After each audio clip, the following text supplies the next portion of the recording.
السلام عليكم ورحمة الله وبركاته. فيديو اليوم هحكي لكم عن كتاب شيق وممتع. حضروا معي أوراقكم أقلامكم حتى تستمتعوا بهذا الكتاب، وحضروا المشروب اللي تشربوه انتم تقرأوا. كتابنا اليوم هو كيف تتحدث ويصغي الصغار إليك وتصغي إليهم عندما يتحدثوا. الكتاب اليوم هذا ممتع رائع. الهدف منه أن يكون عندك دليل عملي كيف تتواصلي بشكل إيجابي مع الأطفال، وبنصحكم يكون معكم دفتر تركزوا تسجلوا الملاحظات اللي هتستفيدوا فيها من الكتاب، أو تعلموا النقاط المهمة الموجودة بالكتاب حتى ترجعوا لها كل فترة. الكتاب يحتوي على تقريبا 385 صفحة، لكن هو عبارة عن دليل عملي حتى نتواصل بشكل إيجابي مع أطفالنا.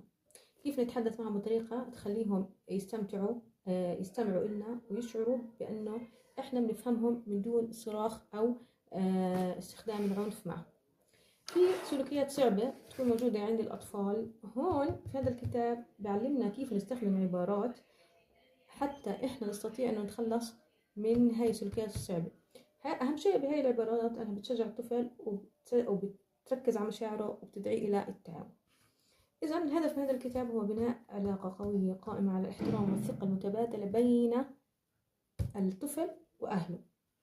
وأيضا أنا كمعلمة هذا استفدت منه الكتاب، أنه كيف أنا أستطيع أن أوجه رسالة مباشرة واضحة للطالب، بحيث أنه أنا لما بدي أطلب منه أمر مثلا زي أنه يضع الحقيبة في مكانها، لازم أوجه الأمر بصيغة وعبارة مفهومة للطالب.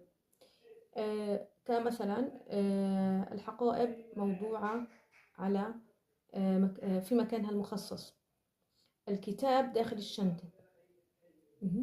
أحكيها بصوت مسموع وواضح، بحيث أنه أنا مفهمة الطالب أنا إيش بدي منه، وهذا بقيتها طبعا على كل شيء. والحلو في الكتاب جدا، يعني أنا شيء استمتعت فيه أنه حاطين داخل الكتاب زي ما أنتم شايفين هيك صفحات مخلين ليها فاضية وفيها كواجب، إنه أنا بعد ما يشرح لي التعليمات والطريقة اللي لازم أتبعها حاطين لي نفس الشيء، إنه لو صار موقف أنا معي مع طفلي أنا كيف أتصرف، كيف أعطيه المعلومات، كيف أعبر عن مشاعري.